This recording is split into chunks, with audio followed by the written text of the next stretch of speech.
আইপিএফটির 2025 সালের শেষ কার্যকারী কমিটি গঠন, টিটিএডিসি নির্বাচন, পৃথক রাজ্যের দাবি ও দিল্লি ধর্নায় বসার প্রস্তুতি ঘোষণা। রবিবার আগরতলা প্রেস ক্লাবে অনুষ্ঠিত হল আইপিএফটির 2025 সালের শেষ কার্যকরী কমিটির বৈঠক। বৈঠকে উপস্থিত ছিলেন দলের সভাপতি প্রেম কুমার রিয়াং, সাধারণ সম্পাদক শুক্লাচরণ নোয়াতিয়া এবং সাধারণ সম্পাদক স্বপন দেববর্মা সহ অন্যান্য নেতৃত্বরা। গুরুত্বপূর্ণ এই বৈঠক শেষে সংবাদ মাধ্যমের মুখোমুখি হয়ে আইপিএফটির সভাপতি প্রেম কুমার রিয়াং জানান, দলের সামনে থাকা টিটিএডিসি ও ভিসি নির্বাচন, সংগঠনের ভবিষ্যতের রূপরেখা এবং রাজ্য ভিত্তিক সম্মেলন নিয়ে বিস্তারিত আলোচনা হয়েছে।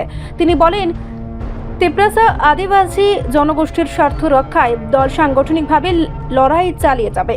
সভাপতির দাবি, শীতকালীন সংসদ অধিবেশনের সময় পৃথক রাজ্যের দাবিকে জোরদার করতে ত্রিপুরা থেকে 100 থেকে 150 জন আইপিএফটি সদস্য দিল্লির যন্তর মন্তরে ধর্নায় বসবেন। এ দাবিকে আরও শক্তিশালী করার জন্য জাতীয় পর্যায়েও যোগাযোগ রাখা হবে বলে জানান তিনি। টিটিএডিসি নির্বাচনে দলের অবস্থান সম্পর্কে প্রেম কুমার রিয়াং স্পষ্ট করে জানান, আইপিএফটি বিজেপির সাথে সংযোগ রেখে নির্বাচনে প্রতিদ্বন্দ্বিতা করবে। তবে সিট বন্টন, জোটের রূপরেখা ও নির্বাচনী কৌশল নিয়ে আলোচনার প্রক্রিয়া চলবে বলেও তিনি উল্লেখ করেন। দলের দুই সাধারণ সম্পাদক শুক্লাচরণ নোয়াতিয়া এবং স্বপন দেববর্মা জানান, সংগঠনের পুনর্গঠন, গ্রাসরুট স্তরে শক্তি বাড়ানো এবং উপজাতি জনগোষ্ঠীর অধিকার আদায়ে আন্দোলন জোরদার করার উপর বিশেষ গুরুত্ব দেওয়া হচ্ছে। এদিনের কার্যকরী কমিটির সভায় ভবিষ্যৎ সংগঠনগত দিক নির্দেশনাও গৃহীত হয় বলে দলীয় সূত্রে জানা গেছে। 26 যে এডিসি ইলেকশন, সেটা টিটিএডিসি ইলেকশন না হয়ে 125 অ্যামেন্ডমেন্ট বিলের মাধ্যমে টিটিসি ইলেকশন যাতে হয়। 2, এরপরেও যদি এটা না হয়, তো বর্তমানে আমরা আইপিএফটি, বিজেপি এবং ত্রিপুরা তিনটি দলের জোট রয়েছে আমাদের রাজ্য সরকারে।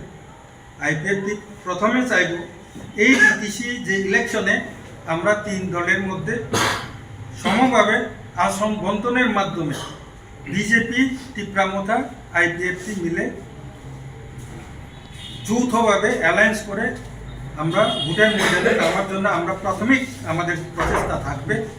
আর যদি না হয়ে থাকে, তখনকার পরিস্থিতি অনুসারে কোন দলের সঙ্গে জোট করার মতো যে পজিশন, আমরা এর আগে আমরা সেটা বলতে পারবো না।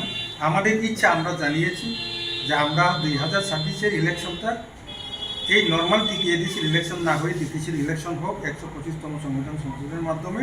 আর এটা ত্রিপুরা, বিজেপি, আইপিএফটির অ্যালায়েন্সের মধ্যেই সরকারটা ইলেকশনটা কন্টেস্ট যাতে হোক, এটা আমাদের আইপিএফটি চাই, আমাদের ইচ্ছা।